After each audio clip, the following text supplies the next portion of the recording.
chocolate is controlling me. I'm underneath the chocolate. Something materialistic is controlling me, and now I'm stuffed with chocolate. So I need to know how to go over my te'avot. להתגבר על התאוות. I'm now debating if to go into sidetrack, but we'll sidetrack quickly. Is that the reason why I have a te'avah? Because a lot of people say, whoa, you're asking me now a very big thing to do. You want me to overpower now all my te'avot, all my desires? But every time I'm going to see a box of chocolates, I have to stop myself, and every time I want something, I have to control myself? Then first of all, the answer is yes. But there's a reason why Hashem gave me a te'avah, because te'avah is a desire or a lust, is that to release the godly spark that is in it. So I have to get close to it. That's why I will be called to it. But then I have to be very careful how I'm releasing the spark. If I fall into it, then I'm in a problem. I just need to know, that's why I told in the beginning, you have to be very cautious how you relate with the material world. We have zero control over the material world, so I fall into the trap. I have to know how to control the material world. Now, how do I do it? I have to do a tikkun, like I said many times. This is olam tikkun. This is the world of the tikkun. And again, the title of the tikkun is to take the concept that Havaya Elokim. Now, going back just for the idea of the tikkun, if I eat, because a lot of the desires, by the way, it's not forbidden desires. If I go after something that is forbidden, that's a serious problem. If I go after forbidden relations, that's the biggest sin. The damage is going to be so great because the vessel is shattered in such a profound way. I'm talking about in something that is forbidden. But a lot of the desires that I have are legit. I'm allowed to eat. But if I eat food from a te'avah, then I fall into the food. Now the food will control me. I have to eat food because I have to eat to sustain myself. And I can't eat like an animal. I have to eat not because I'm on the food. So, the example that I give, I know I gave this example today 11 times to different people. Maybe some of you already heard it. But when I wake up in the morning, like most people, I want coffee. I love coffee. This is one of my weaknesses, coffee. Now, it doesn't say in the Torah, you shall not drink coffee. There's no prohibition to drink coffee, but I have a very soft point for coffee. Now what happens is that I give a class at 6 o'clock in the morning. You know what happens at 6 o'clock in the morning? That's how everybody's sitting in the class. The aroma. If you're looking at the classes that are posted from the 1 in the morning, you see steam in front of the camera. Everybody's like sitting like this. And of course everybody's, Rabbi, do you want a cup of coffee? Of course I want a cup of coffee, but no, I don't want. Why? Because if I have the cup of coffee at 6 o'clock in the morning, the next one will be at 8. And the next one will be at 10, and the next one will be at 12. You know when I have my cup of coffee? 2 o'clock in the afternoon. Because if I will fall and I will have the coffee b'te'avah, with a desire, now the coffee is controlling me. But if I have my cup of coffee at 2 o'clock in the afternoon, then I'm controlling the coffee. I'm not segregating myself. I want to have a cup of coffee. 1 is enough. I don't need 17. But that's how you control your te'avah. And it's the same thing with everything. Sometimes you always have that shmegeg that ruins everything in the morning, that comes to the 6 o'clock class in the morning with a box full of rogalach. Now, right to where we are, there's a bakery. If you wake up at 4 o'clock in the morning to go to the mikveh, there's a yetzer hara. People going like this to the bakery. If you just smell that scent at 4 o'clock in the morning, you don't know if to go to the mikveh or to go to the bakery. Mikveh, bakery. And then you go to the bakery, I'll have the chocolate one. So, we're down with the mikveh. And then you drown in the mikveh. So there's always the guy who comes at 6 o'clock in the morning with a box of rogalach, another, and then there's always the one who's going to put a rogalach next to me. Now I have to look at it for the rest of the day. So you know when I have the rogalach? If I do, 2 o'clock in the afternoon. So I control the te'avah. If I will eat the rogalach b'te'avah, I see how people eat, and I'm not trying to hurt anybody. Sorry for the sound effects, but that's how it looks. Another one. But control your te'avah. Don't eat with te'avah. Don't eat with a desire. You know why? Because it's going to control you later on. Then the food will control you. And then you go to the bakery, because it's controlling you already. So, let Let's try to summarize and get to the point. The title of the class was Pesach. We're talking about Rogolachim. The Arizal, Rabbi Yitzchak Luria, says, why Pesach? Why Pesach is the time that I go out of my limitation? Why not Hanukkah? Why not invent some other holiday? But we're focusing on Pesach right now. When I do a sin in this world, I will do what's called a blemish, a pagam, a deficiency. Now, when I do a pagam, this is what the Arizal says. The Arizal, again, it's Rabbi Yitzchak Luria. He says, when I do a pagam in this world, I will do a pagam in the world above in one of the sfirot. That's how it works. I'll say it again. When I do any type of sin in this world, there'll be a blemish. For example, take now a hammer, smash the wall now. There's a hole in the wall. Now, I didn't break the whole house, but there's a hole in the wall right now. This is a pagam. There's some type of blemish. The way it works in this world is when I do a blemish in this world, it will go all the way up to its source, to one of the sfirot, and we'll do a pagam over there. That's how it works. Just know that when I do, why am I telling you this? So you know to take responsibility, because when I do something in this world, a lot of people say, mind your own business, it's my life. No, not minding your own business, you're doing a damage in the world above. Besides the fact that it's affecting me directly too, your sins, I'm not now blaming anybody, I'm just saying everybody's sins affecting each other. The Zohar gives a parable. Rabbi Shimon Bar Yochai says that imagine now you go on a kosher cruise for Pesach. And beautiful ship, everything is great. What happens if one person in the bottom deck starts drilling a hole in the wall? Everybody will go, what are you doing? What are you doing? The water is going to come into the ship. We're all going to drown. It's my room. Mind your own business. What do you mean it's your room? When the water will come into your room, eventually we'll get to the whole ship. The whole ship will sink. So when I do a sin, you all get affected. And I do a mitzvah, you all get affected. So people need to know how to take responsibility. Because when a person does a sin, the entire planet gets affected and the world above, not only this planet. Because I do a sin, I do a blemish in this world, there's going to be a pagam, a blemish in the sfirot, one of the sfirot in the world above. Now, I'm sure you heard the term midah keneged midah, measure for measure. Whatever I do, that's what I get back. Midah is a measure, yeah, but midah is also an attribute, one of the sfirot. So there's always going to be a midah keneged midah. Where I blemish here, there's going to be a blemish in the world above. Now, if I do it on the positive side, if I do an act of kindness, what will shine on me? Chesed. Wake up in the morning, do a few acts of kindness, you'll see your whole day is running a little bit smoother. That's how it works. I do chesed, I do kindness, chesed will shine on me. I'm awakening the midah on me, I'm pulling a projector on me. So in the morning, first thing you want to do is you want to do some chesed, you want to do some acts of kindness, because the whole day will go much, much smoother. Now, the way it works is that when I do a damage in the world above, in one of the sfirot, now it allows the klipot, or the Kabbalistic term to it, it's called chitzonim, something from the outside, to have achiza, to grab. That's when the problem starts. This is called, in the Kabbalistic term, achizat achitzonim. Something's coming from the outside is able to have a grab over it. So when I do a pagam, then there's a connection. Now the klipa can hold the sfira and the pagam. Now, where will the klipa will hold? Exactly where I did the damage. In the midah where I did the damage. Now, where does it affect? It's affecting the roots of my neshama. So if I did, for example, a blemish in midat chesed, then why should I get any chesed? Why should something work out in my life? Because I damaged the midat chesed. Now it's affecting in the root of my neshama. The damage in the world above. What is midat chesed means kindness. We have 10 sfirot, 10 emanations. I told you it's broken into two groups. Mochin, intellect, and midot, attributes. Chochma, bina, and da'at are the intellect. And the midot are chesed, gvura, tiferet, netzach, hod, yesod, malchut. That's why I said before, some people it's familiar, some people they less know. I don't want to really stop now to start explaining the midot. But chesed, the translation of chesed is kindness.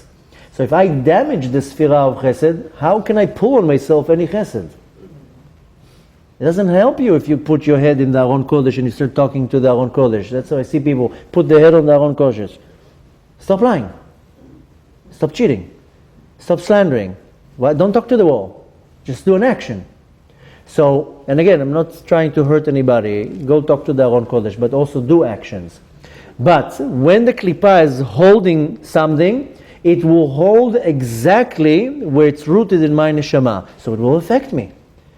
According to the Arizal, not 99%, 100% of physical diseases is a sickness in the soul. 100%. Anything. Not viruses, not diseases, not measles, not schmeasles. Sickness to the soul. When the nefesh has a choli, a sickness, then in this world the person will be sick. Depending how severe the sickness above, that's how severe the sickness will be below. And when I chas v'shalom sin and I make this blemish, the klipa will hold in the root of my soul where that light is touching. I'll say it again. The klipa will hold in the root of my soul where this or is touching my neshama, so it will affect me. That's how it is. Now, right away when I do a sin, the light in the world above has to be removed. It has to be protected. It's like chas v'shalom, you take the president to some convention, the first shot they hear, they remove the president from the building. Chas v'shalom. Even if it's a firecracker. Person does a sin, right away or and so the siluka or, right away the light is being removed, so it shouldn't be a blemish. What happens? Instead of or and sof comes judgment, dinim, and that's get attached to where the blemish is. Dinim is judgments. And this is the source of any disease and any point of suffering. It's called siluka or. The light was removed as a result of a sin. Now there's a sickness, there's achiza for the klipa in the world above. The only way to define it, and there's no other way of saying it, this is the source of sicknesses and diseases and any type of yisurim. Okay? Again, sins. Now, are the yisurim good? These hardships, are they good? They're very good, because it's awakening you. If you're not going to have yisurim, what's going to wake you up?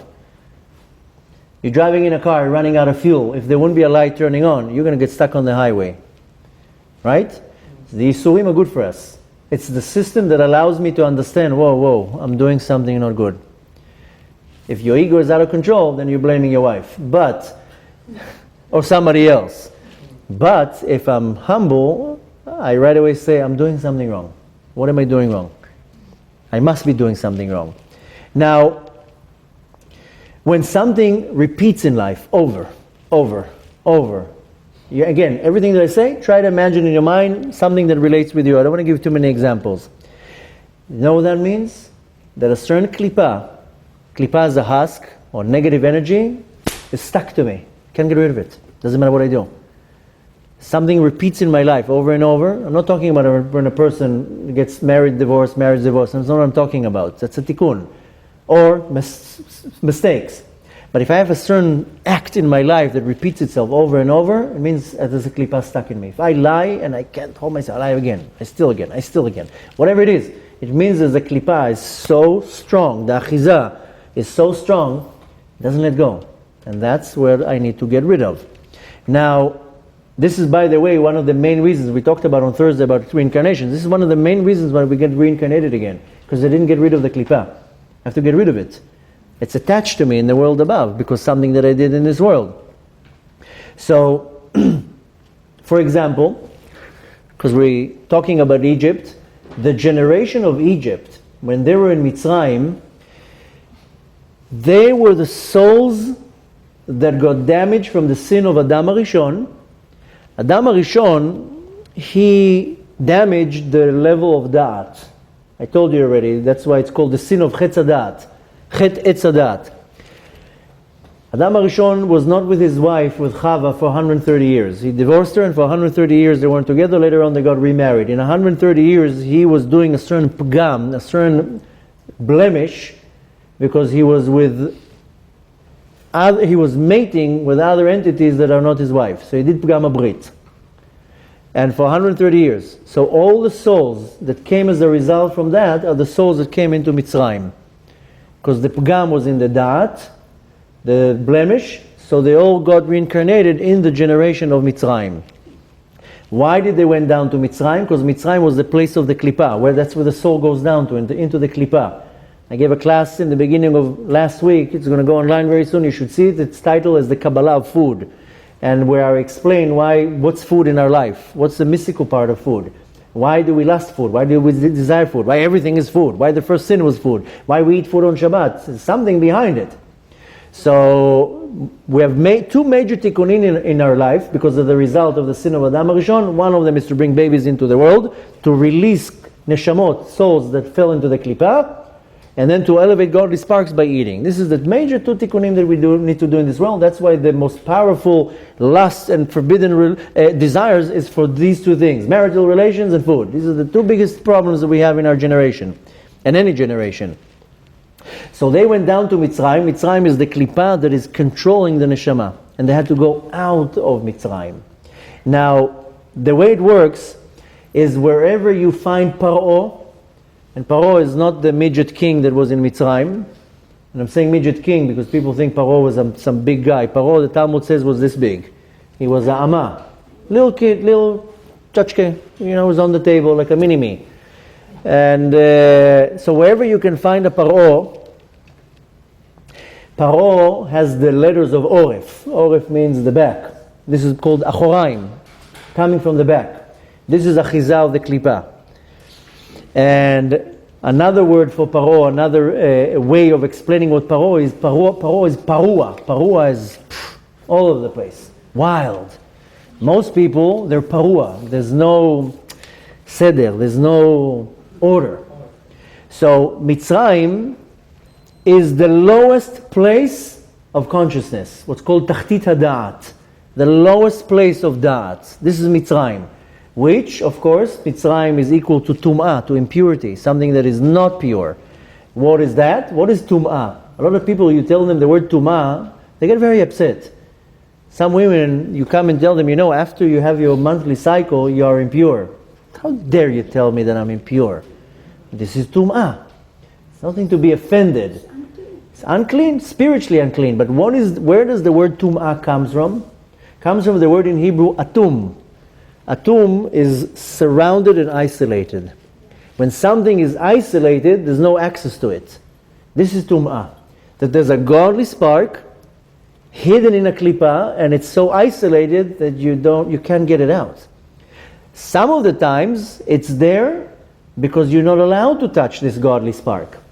So last week we read in the Torah that we're not allowed to eat camels or pigs or, horses. Why? Because the godly spark that is in that animal is not allowed. I'm not allowed to touch it. If I touch it, it will damage me. It will cause a short circuit if I touch it.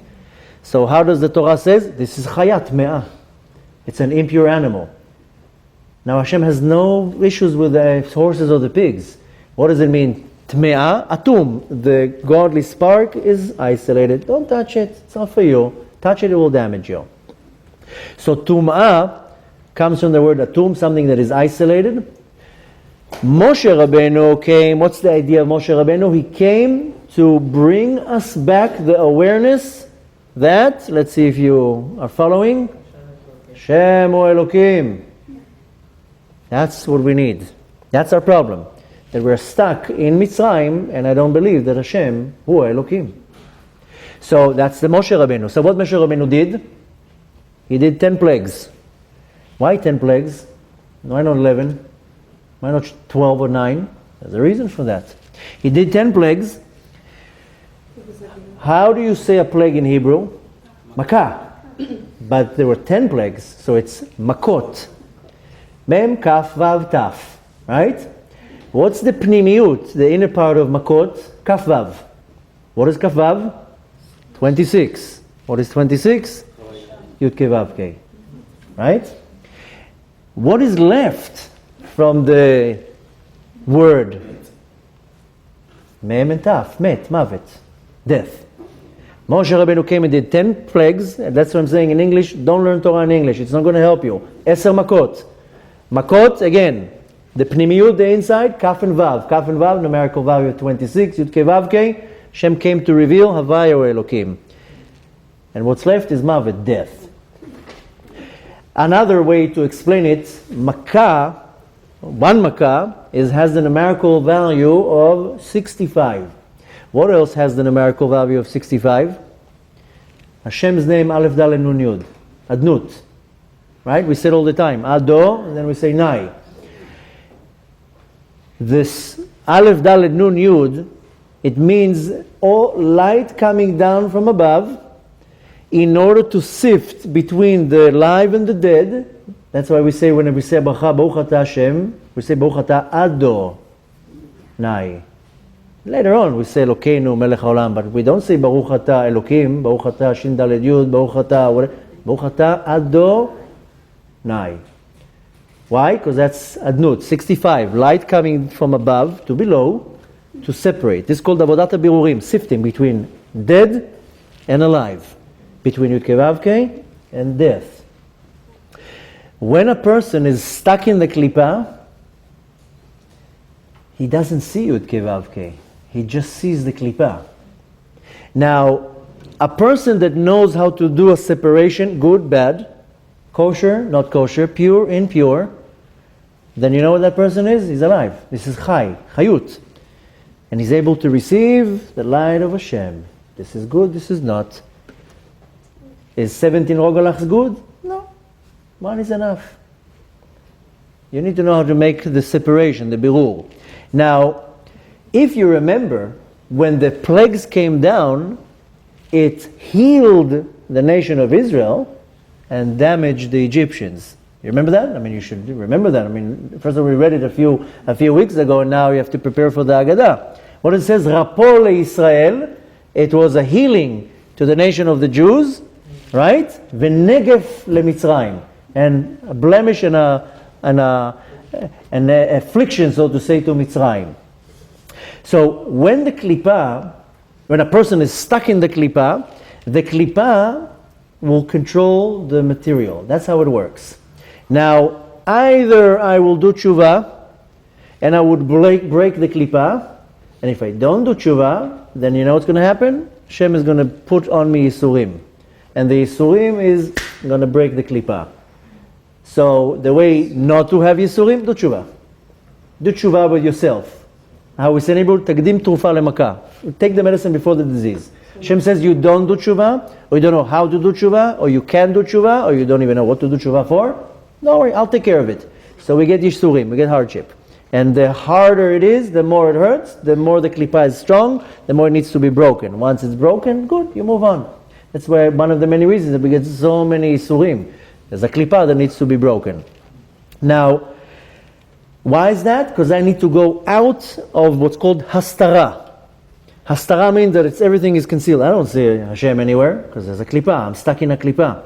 I don't even know to say sometimes what's good or what's bad because there's a hastara. Hastara means a concealment. I have to go out of what is concealing. And how do I do that? Either tshuva. Tshuva is not easy. Or yesurim. The yesurim will break it. So when you are going through hardship, accept it with love. The Kadosh Baruch Hu is now telling you it's okay. It's going to hurt a little bit, but I'm taking the thorn out. I'm taking the splinter out. It might hurt a little bit. Don't worry. Our sages say, Kabel Ta'isurim Ba'ava. Accept the hardship with love. Hashem is taking care of business. Now, another way of looking at it, we as the nation of Israel are compared to two very unique types of fruit.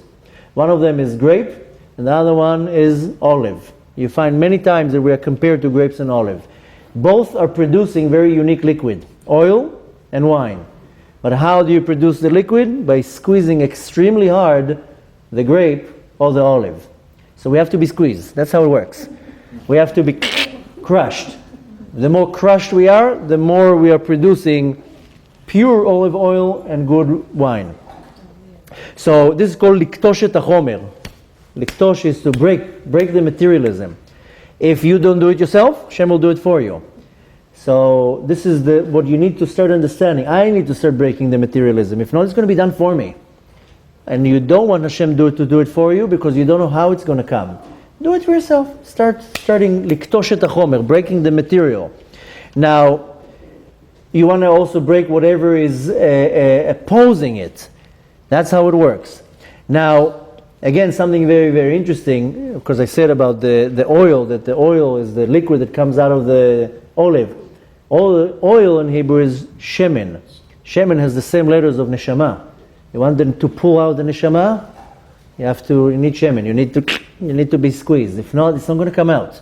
And we're talking about in the beginning, how do I reveal the level of neshama? Now, and again, either I will break from outside, this will be a surim, or I have to do tshuva. That's how it works. Now, again, going back to the 10 makot that I said, Moshe Rabbeinu came and did 10 makot, 10 makot. Why 10 makot? To break 10 klipot that were covering the 10 ma'amarot, the 10 speeches. Hashem created the world, ba'asara ma'amarot nivra olam. But they fell into the klipa. So it was 10 makot to remove 10 klipot from the 10 ma'amarot that created the world. How? With 10 ma'amarot. But what did he reveal? What did we reveal after that? 10 dibot, 10 commandments. So the Kadosh Baruch Hu created the world with 10 speeches. Then they fell into the klipa, so had to come 10 makot to break the klipa to reveal now the 10 dibrot, which is the Torah. Now, I need to know where did I damage. If I don't know where I damage, I have a problem. I need to find out where did I damage. What's the pagam that I did?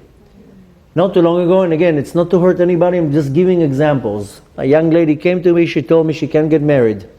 She can't get this, nothing works in her life. A little bit into the conversation, then I asked her, what did you did here, what did you do there? Then, unfortunately, she did 3 miscarriages when she was young. So, it's not that I'm judging her, but this is where you damaged. Now, that's where you're going to have to do the tikkun. So, if you do a severe damage, it will come back. So, things will not work out. A woman cannot get pregnant, cannot get married. I'm just giving examples. Things don't work out. Why? Let's go back now 20 years. Let's see what was the problem. And when you know where you damage, I'm not being judgmental, I'm not looking down at you, I'm just trying to find out where's the damage. Can you imagine now water's coming out from somewhere? Oh my God, there's a leak. Now you bring the professional, where's the water coming from? Is the water coming from here, from here? Where's it coming from? You have to find where the leak is. Now you break the wall, fix the pipe, and that's it. So I have to find out where's the damage. And sometimes there's a lot of damages, that's the problem. Now, if I find out where I damage, then I know how to do the tikkun. Now, if I know where the klipa is holding, that's really what it is. I told you that if something repeats itself over and over and over, klipa is on it. I have to remove it. Like a leech, it's just sitting there. But if I find out where the damage, I know how to remove it. This is the trick how it works. Now, how do I do that? Whatever's hard for you, that's where the klipa is stuck on. That's how it is. Simple answer. Hard for me, a certain department, that's where the klipa is. Hard for you to put tefillin on, that's the problem. And everybody has something that is hard for them. And again, I don't want to touch sensitive parts in people's lives. Some women, it's the easiest thing for them to cover their hair. Some women, to cover their hair, I can't. Well, if it's hard for you, that's where the klipa is holding. That's the problem. That's the block. You know, many people come to me and they tell me I have a certain problem. I tell them, do this. Can you give me a pill? That's where the problem is. Not too long ago, a woman came to me with a certain problem, and I told her, I'm not telling you in a judgmental way, cover your hair. Don't you have something else? No, cover your hair. Why? Cover your hair. You asked me a question, I told you the answer. What, you want me to give you a whole operation of the system? Cover your hair. And she can't cover the hair. Why don't you want to? I'm telling you that's the problem. Can't you give me something else? I'll do challah. I didn't tell you to do challah. I told you to cover your hair. So when something is extremely hard for you, that's where the klipa is holding. That's where you need to do the tikkun. And you have to be true to yourself. You can't be fake with yourself. Some people wake up in the morning, 6 o'clock in the morning, they'll put tefillin on, no problem. They'll pray nets with no problem. Some men, you put tefillin on at 5 o'clock in the afternoon. They're not mean, but they wake up in the morning, let's check my WhatsApp, I'll check my Facebook, I'll check my email, it's already 9. I'll catch the 10 o'clock minyan, they have a late minyan. Then a phone call, then Facebook, then this, then that, it's already 12, pitom 2, pitom 4, pitom 5, oh my God, you didn't put tefillin on. Now, should I put tefillin? I don't feel like put tefillin on. And then they put tefillin on 5 o'clock in the afternoon, 2 minutes before Shkia. Why? That's where the klippah is holding. That's the difficulty. And again, I'm just throwing examples. You try to relate in your life. Wherever you find difficulty, that's the problem. That's how you do your tikkun. Now, I'm just going to talk about something just so you know that it's aware, because you asked why. I'm just going to give you the concept. Don't try it at home. You'll never figure it out. And I'm not saying it because I'm trying to sound like a potz, but the Arizal explains that the pulse in our body can tell me everything about my damages. The Arizal would touch somebody's hand and tell him from the pulse exactly what's the damages. Like in acupuncture, that they tell you to take out the tongue. So there are ways to find out by the pulse all the diseases and sicknesses in your nefesh, in your soul. I'm going to give you a little bit the idea, just that you understand how it works. Don't try it at home because it's not so easy. But nevertheless, all the problems that we have are sicknesses in the soul. Don't think it's coming from anywhere around. And I know some people say, no, I don't believe in that. Every sickness, every problem that I have in this world is a problem in the neshama. End of story. There's no place to argument here. You need to find out what's my problem in my life. Now backtrack, where is the blemish in my soul? So I know to do a tikkun. That's why I came back here. I did not come back here to create another Facebook account and to eat rogalach. I came here to do a tikkun. I'm not going to do my tikkun. I'm going to come back here over and over and over. So we were talking before about the kelim that I need to make. If you attended the class on Monday, and before I was talking about how the Hebrew letters are kelim, they're tools. These tools are worthless without the pronunciation, what's called nikud. If there's no nikud, how do you read it? How do I know if it's E or O? Sometimes you look in the Torah. I remember not too long ago I showed somebody a Sefer Torah. They wanted to see. We opened the Sefer Torah. He was like, there's no nikud, there's no dots. How am I going to know what to say? Well, that you have to learn. This come down what's called in a Mesorah. Moshe Rabbeinu told it to Yoshua and he passed it on and we know how to read it. There's maybe 2 or 3 words in the Torah that there is a machloket how you read it in the pronunciation. But nevertheless, without the nikud, without the dots, I can't read anything. An aleph can be a or oi or e or... What is these nikud, the pronunciation? That's what's called life and motion. The letter without the nikud, aleph is just an aleph. Put a kamatz, it's a. Put a chirik, i. Put a cholam, o. So the nikud, the pronunciation, is the motion of the letter. If not, the letter is standing still, it doesn't move. So every sphira in the world above has one part of the nikud. For example, keter, the sphira is kamatz. You know the kamatz, like that. I'm not going to do a grammar class right now. Chochma is patach. Patach is like a minus, like a line. Bina is tzere, two dots. Then you have chesed, segol, 3 dots. 2 on the top, 1 on the bottom. Gvura, shva, 2 dots. And so forth. Okay? I'm not going to go through the whole thing. We don't have time now to do a grammar class. And you don't really have to really follow it. It doesn't really matter because I'm just want to tell you the concept. The Ari explains that by the pulse, you can recognize the nikudot. So if a person did a blemish in the sphira of chokhmah, the pulse will be a line. For example, one example out of many. Again, I know you're going to try to now start like this. It's not going to work so easy. Now, if a person did a blemish in sfirat HaKeter, then it will be kamatz. What's a kamatz? It's like a line and then a dot. So the pulse will be like a line dot, line dot, line dot. You have to be very sensitive. You need to know how to do it. Most people are not sensitive enough to see by the pulse. But that way you know, okay, I know from which sphira the blemish is. If you put 3 fingers on to find the pulse and you see dot, nothing, dot. I mean, you'll have dot. I mean that you feel pulse in these 2 fingers, but this finger you don't feel a pulse, right? So this will be tzere. This will be sagol. It means that the tzere, that means the blemish is in Sfirat Bina. So I'm just giving you the idea how, according to the Nekudot, through the pause, you know where the blemish is. Because I want to know where my blemish is. Where did I blemish? In which Sfirah? Some people, they blemish in all the Sfirot. And then there's a lot of problems coming down to the world. So, again, don't try to go home now and like, because it's almost impossible. But the way what the Ari explains, wherever something is weakened in the soul, it will be stronger in the body. That's how it works. I'll say it again. Whenever there's a deficiency, the soul becomes weak from a blemish, it will come out in the body in something very strong.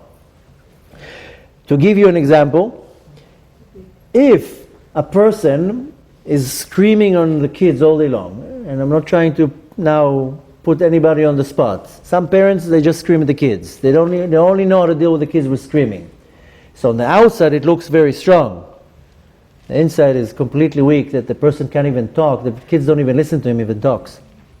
Then when do the kids listen? Why do you listen to me only when I scream? Because the inside is weak. If the inside is strong, you tell the kid, please don't do that. Stop doing this. Go clean your room. If I scream, it means the inside is weak, the outside is strong. That's how it works. This is one example I many. You know where you see it a lot? You see a lot of young teenagers, the outside are tough. Inside, no kilim. Everything is weak inside. The outside is, oh, I'm tough. You can't even do anything to me. But the inside, all the kilim ashburim. All the vessels inside are so weak that the toughness is coming outside. So going with this, when it's weak from the inside, it will become strong on the outside, and it will not disappear. It will not let it go. So some person will be constantly screaming at his kids, and that doesn't mean necessarily he has a problem with anger, by the way. It means that the inside is weak, so the only way to relate to the outside is with toughness and strongness and screaming. So, one example would be with the pronunciation, but like before, if a person, for example, feels a segol in the dofek, put three fingers, and all three fingers you feel, then the blemish is in the nikud of segol, and segol is Sfirat HaChesed, means that they are damage in Sfirat HaChesed. And then the light that comes from Sfirat HaChesed of kindness doesn't shine on me. So I don't have good luck in Parnasah. Things don't work out so well for me. Why? Because the Chesed, there's no motion. It's kind of, if you want to look at it, kind of compare it to acupuncture, or how do you call it, the Chinese needles, right? There's no circulation in the neshama. Here it's in the body, in blood, but when there's no circulation, there's a problem. So, to kind of conclude it, and again, the reason why I'm telling you with the pulse is to understand that I need to know in which sphera I made the damage, because when I know which sphera I made the damage, that's where I can do a tikkun. If I don't know, I will never do the tikkun. And one of the examples that I gave you is when you see what is hard for you. This is one way of looking at it. What is the most difficult things for you to do? Some people, the hardest thing for them to do is control Lashon Hara. You know how you recognize that? Is when they tell you, I don't want to say Lashon Hara, but.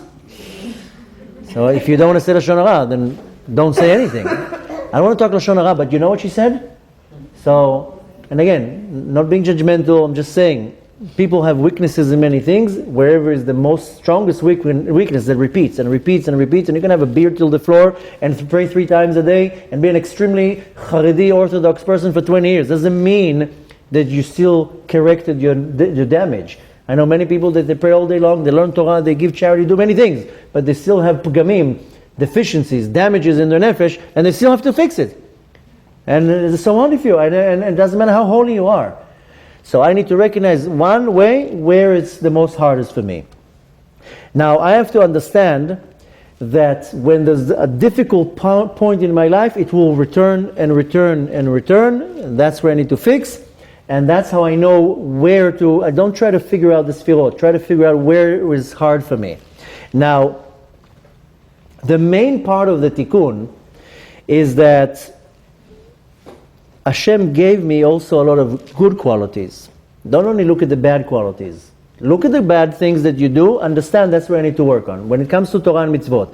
But Hashem also gave you good qualities. Most people, they don't use their good qualities. If Hashem gave you a good quality, is for you to flood the world with that quality. And if you're not doing it, you're not going to reach your tikkun. And I'm going to say it again. Everybody has good qualities. One person can be an amazing educator. Another person can be an amazing comedian. He makes everybody laugh. If you know how to make people laugh and you're not making people laugh, it doesn't have to be a profession. Hashem gave you a quality and you're not using it. Whatever Hashem gave you is not for you to have a hobby. It's for you to take it out to the world, empower it, and you use it so the world would benefit from what you have. If you're holding a talent or something that you have and the world is not benefiting, that's not good. You're not going to reach a tikkun. So you want to look at both sides. The side that is negative, that will start pointing out in the damages in the sfirot, and the positive side, look where is a very strong quality that you have. Now go out to the world without being cheap, with that quality, and use it to everybody, not only the people that you love, everybody. And you just find out tonight, what is it? You know how you're going to do it. Because if not, again, you're not going to reach a tikkun. This is the main part of the tikkun. And everybody has something. If Hashem gave you talents, good qualities, character traits, we all have bad character traits, and we also have a lot of good ones. Everybody. There's no such thing that a person doesn't have good character traits. Now, in the most hardest, difficult point in my life that is hard for me to fix, that's where I have to take responsibility. I can't ignore it. I can't say, oh, now, I'm good here and here and here. It's very good that you're good here and here. But take responsibility for where you're not good, meaning that you can't just ignore it. You have to do something about it. And a most important thing to remember is if you don't do a tikkun, you know what's going to happen? You're going to come back here again, and again, and again, and again, and again. Now you got to get the tikkun done very quickly because Mashiach is coming and there might not be more options to come again and again and again and again. So I need to be able to reach the tikkun as fast as possible. And now to conclude, how is all has to do with Pesach? We didn't talk about matzot, we didn't talk about wine, we didn't talk about chametz, we didn't talk about anything. But in order for me to be able to apply this, everything that I said tonight is my life, is only if I go out of my own state of limitation. And Pesach is the time that I'm able to reach to the point that I will get the ability that every time that I challenged with a limitation, I will be able to go out of my limitations. So you know what we do? So we start cleaning the house. Cleaning the house is almost irrelevant. I mean, you want a clean house, and you definitely don't want to have chametz in your house. But you don't have to clean chandeliers and light fixtures that are 20 feet high. No, there's no chametz up there. There's chametz in the kitchen. There's no chametz in the closet, in the top shelves. You want to clean it for spring cleaning, however you call it, fine. This is not chametz. But you want to clean your own chametz. My chametz is my geava, is my pride. And my pride will never let me confess or admit that I did something wrong. Everybody else is wrong, not me. So if I don't know how to admit that I'm wrong, I will never be able to fix anything that I did. That's how it works. End of story. So I have to start cleaning all this geava, all this chametz. Chametz is when my ego is being inflated and inflated. That's why it's called chametz. Chametz and matzah are the same ingredients, water and flour. Just that the matzah is flat. This is called midat anava, humble. You humble yourself, you go out of Mitzrayim. End of story. You don't humble yourself, you feed yourself with ego and pride, you'll never go out of Mitzrayim, you'll come back here again and again, you'll be stuck in Mitzrayim, consciousness of Gehenom, Yisurim, problems. Why?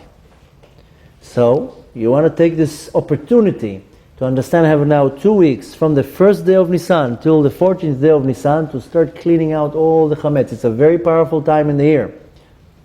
It's a very auspicious time when I need to focus on myself. And you want to clean the cabinets, but every day you want to start focusing. Where did I blemish?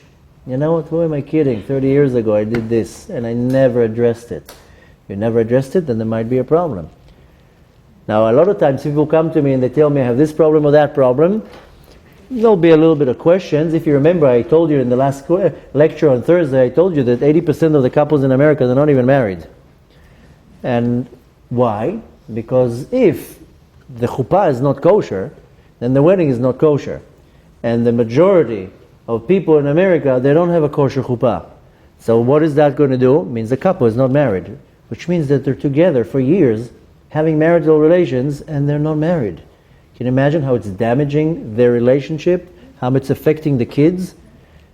Why? Because 30 years ago when they got married, they didn't care if the witness is kosher or not kosher. The rabbi didn't care. He just wanted his money and whatever it is, or maybe even if it wasn't about money. The uncle insisted to be the witness. You're not even observing Shabbat. Why would you be a witness? So many couples that come to me and they have marital problems or issues with the kids, I tell them, are you married? Of course. Look, I have a $40,000 gold ring. Of course I'm married. Well, it's very nice that you have a diamond ring, but who says you're married? So go check your ketubah. Go check if the witnesses were kosher. Go check if anything was done kosher. If not, you might have a problem that the souls are not connected. So you live with a man or a woman for 20, 30, 40 years, you're not even married. And you're not doing it deliberately, but it doesn't matter if it's deliberately. There's still a problem. So there are many things that we don't understand that they're affecting us, but something happened a long time ago, and I'm too pride to admit, to say, oh, am I kidding? I did that. If I don't know how to address the problem, how are you going to find the solution? So you have to know how to address the problem. The only way of doing it is you have to be humble. You have to take out all the chametz and say, who am I kidding? I'm the one who has the problem. If I have a bad relationship with my child and I'm the problem, I can't throw it on my child. He doesn't listen. No, you don't know how to relate with the child. There's no problem with the child. You are the problem. He doesn't listen to me. Why would he listen to you if you don't even know how to communicate with him? So most people don't know how to take responsibility for their own actions. So I'm not saying that anything that I said tonight is easy, but you don't have an option. Okay? Because if not, you're staying in Mitzrayim. And our point tonight is not to stay in Mitzrayim. My point tonight is, what am I doing in the month of Nissan? From tonight, 14 days, don't miss the train. Don't let the days pass. Usually people do their Pesach cleaning a day before Pesach. They get the matzot the morning of Pesach and start doing it already now. And it's all inside. The whole month is a very powerful month. The month of Nissan is a very, very powerful month. We start now. And the cleaning, I start cleaning my ego. And you go home and you take yourself a note and you start writing down what is the hard things there for me. It's hard for me to pray in a minyan. It's hard for me to wear modest clothes. Not me. I mean, I don't need to wear modest clothes. But you go home, you write notes. It's hard for me not to lie. It's hard for me not to exaggerate. It's hard for me with Lashon Hara. Write it down. Write it down. So you can look at it and say, then you take a pen and you start check. But you have to do it because you're going to start recognizing where is the blemish. And when you know how to reverse it, you'll see a little bit things are becoming a little bit easier. There's problems with livelihoods, with parnasah, suddenly things will work a little bit better. Problems with marital shlom bayit, it'll be a little bit better. But you have to start pinpointing. It doesn't mean that it's come out overnight, by the way. It's not that tomorrow you're making a list and Tuesday, that's it, you're good to go. This is a whole job. But on the night of Pesach, mystically what happens? A light from the Sphira of Binah is shining into the world, which is affecting my Chaya, the fourth level of my Neshama, which is allowing me to be able to make a separation. That's it. You need to start knowing how I'm making a separation between the good and bad, and how do I bring the idea, the Hashem Hu Elokim, Havaya Hu Elokim, which means that every challenge that I have, I take a step back and I say, this is not a challenge, Hashem Hu Elokim. It's part of Hashem's way of putting me in a situation that I can see what I'm doing wrong, or maybe just to break the klippah. Give the credit to Hashem, you'll see all the pressure of the challenge goes down. I'm not saying it easy. Again, this is a lot of work, but this is the only way of doing it. The point tonight is to take tools, there's no hocus pocus. There's no hocus pocus in anything. You have to be humble, you have to make a list where is hard for you. Not only that, also what I said, the positive. Where is good for me? What is my good character traits? I'll give you one example out of many so we can finish and go to some questions. A young lady came to me a long time ago. She told me, listen, I grew up in an observant house. I'm a good girl. I never sin. I keep Shabbat. I do everything. My Yetzirah is this big. I don't know, but so what? I'm another Rivki. That's what she said. I'm another Rivki in the world. I'm not contributing anything to the world. So, quick conversation. So, same thing I asked her. What do you like? What are you good at? And I don't know her. She told me I like dancing. Oh, dancing is great. To make a very long story short, I told her, listen, you live in Brooklyn. Most of the observant families in Brooklyn, I don't know if you know, they live like in 2-bedroom apartments. They have 6 kids in 2-bedroom apartments. It's not Florida, they have big houses. And the kids are sitting there half a year winter in these closed apartments. I told her, why don't you make a little studio where you teach dancing to little kids? Just charge them $1 a kid. Just for you, to make some money. You make some money, but you know what? You don't only teach the girls how to dance, you teach them to be modest. You become a role model to them. You teach them to enjoy jumping up and down, but still be modest. And so forth. You become their role model. Long story short, months later, she not only did she developed it in such a way that suddenly she became like the dance teacher of the community. She had dozens, if not hundreds of girls in different age groups, different days. And she was like, she turned into, I don't know, the figures in the secular world, but she became like the role model. All the little girls wanted to copy her, how she's dressing, how she's behaving. And I told her, you're becoming now a billboard for all these girls. They're going to remember you for the rest of their life. Because the dance teacher when I was 7, she was modest, she was pretty, the hair was together, it wasn't like all over the place. So I told her, you take something that you like and you apply it, and she ended up making such a business out of it, and it also was a good business. And imagine, she didn't take a lot of money, but there was hundreds of girls. And suddenly she became, this role model to the girls to learn how to dance. There's nothing wrong with dancing. And she gave them fun and freedom. She gave freedom to the parents. Can you imagine the mothers getting the kids for 3 hours? So this is one example out of many, how you take something that you're good at, and Hashem gave you the ability, and you do something with it. We have somebody where we live that he's extremely good with his hands, carpentry and all this, so he's teaching the kids. Because if the kids are not busy with banging on some wood, they'll go look for drugs and alcohol and fun and girls, and they'll go somewhere. You need to keep them occupied. Needless to say, a little bit of skills. Some husbands, they don't barely even know how to kill a cockroach when it comes in. Honey, hang the picture. Me? I don't know how to hang a picture. So the point we want to take from that is that I want to go out of my own Mitzrayim. I want to get to a point that I see that everything in this world is God. And when I see that everything in this world is God, en od milvado, no problems. Everything is part of the system. Everything is a certain tikkun. Everything that Hashem gave me, it's my path to get to my tikkun. You know how many times you go through a chain of suffering in your life, you complain, you cry, you whine, you get upset. People get divorced because of that. But that's the steps to get to your tikkun. Hashem is showing you the path to your tikkun. Just follow it with the whole heart, that Hashem, Hu Elokim. The nature, Elokim is nature, it's the nature in my life. It's taking me to where I need to go. If not, you're not going to know where you need to go. So hopefully you got a lot of information tonight. If it's overwhelming, then look at the rerun. And I hope some of you already took notes, but you want to apply. If you don't apply, then why did you come? For the pizza? I told you already, the neshama doesn't need pizza. Neshama needs Torah and mitzvot. So, I know a lot of you were nodding. I already told you my analogy of the nodding. I call it the Chihuahua Syndrome. Remember the Taco Bell Chihuahua? They put him on the dashboard, and every time you hit the brake, then the Chihuahua starts.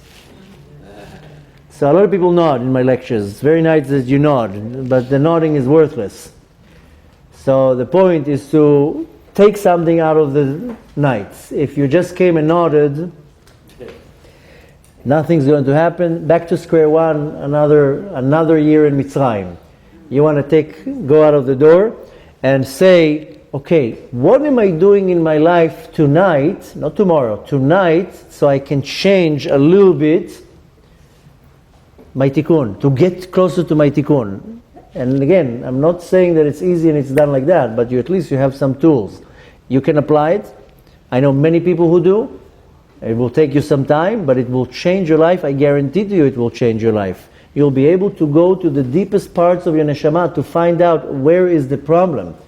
And when you reach that, you'll know how to fix it, and it will affect you, it will affect your spouse, it will affect your kids. Most people don't understand that when I do something and my soul is damaged, it will affect directly my kids. And if I have grandkids, it will affect the grandkids too. Because why? Imagine the neshamot of branches coming out of branches coming out of branches. So if the main branch is damaged, so much more so, the rest is damaged. Like the analogy that somebody's sitting on the branch and is cutting the branch, of course you fall with the branch. So if I have a blemish on my neshama, it will affect my kids. And then I don't understand why my kids are going through all sorts of situations. And then what do? You don't know what to do.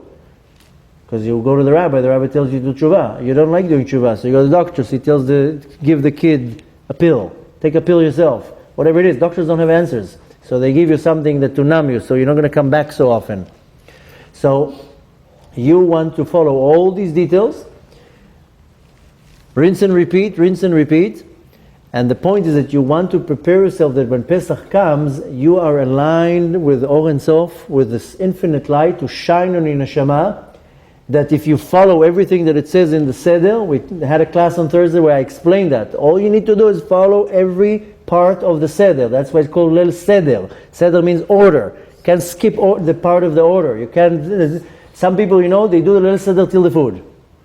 Right? Be honest.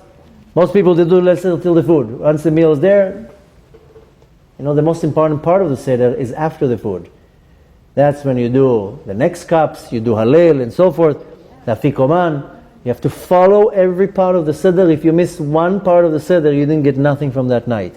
If you aligned yourself to this light, I told you the plate in Leil Seder is a satellite dish. You just need to align it, and you start receiving. That's what it is.